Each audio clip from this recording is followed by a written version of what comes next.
Assalamualaikum warahmatullahi wabarakatuh. Salam tegas, salam terukur, lugas, dan tuntas. Apa kabar, sobat?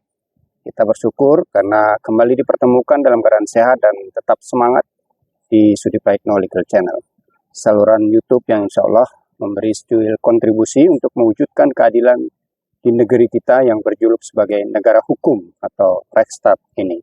Melalui tentu saja proses penegakan hukum yang menurut Gustav Rechtsbruch, seorang ahli hukum dan filsuf dari Jerman yang hidup pada 1878 sampai 1919, tidak hanya semata-mata untuk memberikan kepastian dan kemanfaatan, tapi juga keadilan sebagai tujuan utama yang harus menjadi prioritas.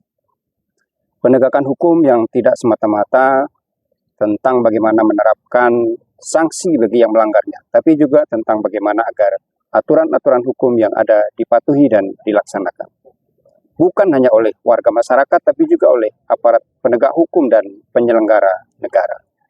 Sobat, aksi penolakan ribuan warga Kabupaten Pati pada 13 Agustus lalu atas kebijakan Bupati menaikkan pajak bumi dan bangunan perkotaan dan pedesaan atau PBB P2 hingga 250%, ternyata berbuntut pada desakan agar Sudewo mundur sebagai Bupati. DPRD Pati pun ikut bereaksi dengan menggelar rapat paripurna dan kemudian memutuskan pembentukan pansus atau panitia khusus pemakzulan atau pemberhentian Sudewo sebagai Bupati Kabupaten Pati. Beberapa hari kemudian beredar kabar ribuan massa dalam jumlah yang lebih besar akan kembali menggelar demo pada tanggal 25 Agustus lalu untuk melengsarkan Bupati Sudewo secara paksa bila sang bupati enggan mundur secara sukarela. Kini setelah beberapa hari berlalu dan situasi di Pati tampak adem ayem saja karena rencana demo jilid 2 pun ternyata bergeser ke gedung KPK di Jakarta. Timbul pertanyaan, bagaimana akhir dari drama pemakzulan Bupati Sudewo ini? Apakah Sudewo benar-benar akan lengser atau sebaliknya? Simak kupasannya berikut ini. Sobat, tuntutan mundur oleh warga Pati terhadap Bupati Sudewo tak bisa dilepaskan dari mekanisme pemberhentian kepala daerah yang sudah diatur dalam Undang-Undang Nomor 23 Tahun 2014 tentang pemerintahan daerah yang telah diubah beberapa kali, terakhir dengan Undang-Undang Nomor 9 Tahun 2015. Menurut pasal 78 ayat 1 Undang-Undang tersebut, berhentinya seorang kepala daerah, termasuk tentu saja Bupati, dapat terjadi karena meninggal dunia, permintaan sendiri, atau diberhentikan. Nah, mengingat ketiga alasan tersebut bersifat alternatif, maka bila salah satu alasan tersebut terpenuhi, maka seorang kepala daerah secara hukum telah memenuhi syarat untuk berhenti dari jabatannya.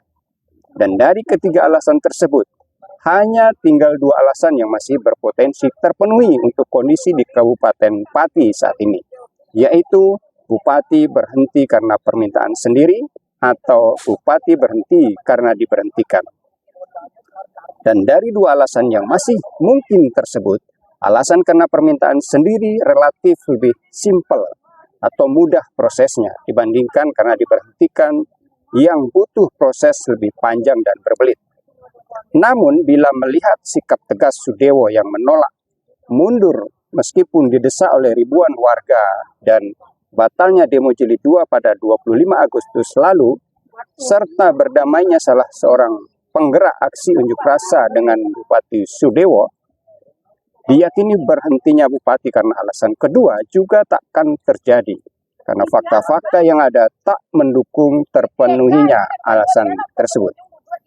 Lalu bagaimana dengan alasan ketiga, yaitu berhentinya kepala daerah karena diberhentikan? Nah, menurut pasal 78 ayat 2 Undang-Undang Pemerintahan Daerah, ada 8 alasan seorang kepala daerah dapat diberhentikan, mulai dari berakhir masa jabatannya sampai mendapatkan sanksi pemberhentian. Untuk Kabupaten Pati, alasan yang tepat memberhentikan Bupati Sudewo akibat tindakannya menaikkan PBB P2 hingga 250% adalah karena dinyatakan melanggar sumpah atau janji jabatan kepala daerah dan atau tidak menaati peraturan perundang-undangan.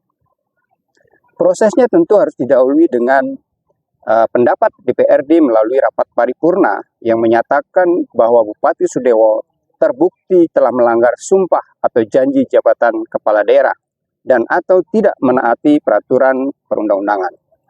Bila kemudian Mahkamah Agung dalam putusnya menyatakan Bupati Sudewo terbukti melanggar sumpah atau janji jabatan kepala daerah dan atau tidak menaati peraturan perundang-undangan sesuai pendapat DPRD Pati tersebut, barulah kemudian Mendagri dapat memberhentikannya.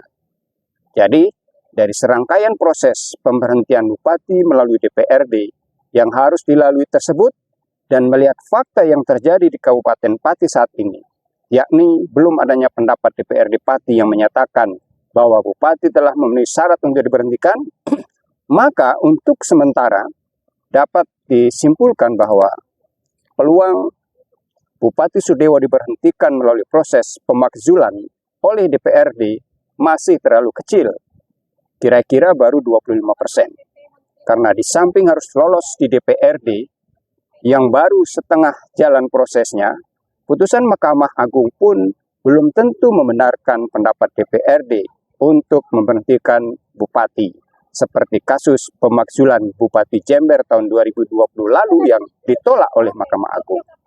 Apalagi kenaikan PBB P2 yang menjadi pemicu utama pemakzulan Bupati Pati telah dibatalkan oleh Sudewo.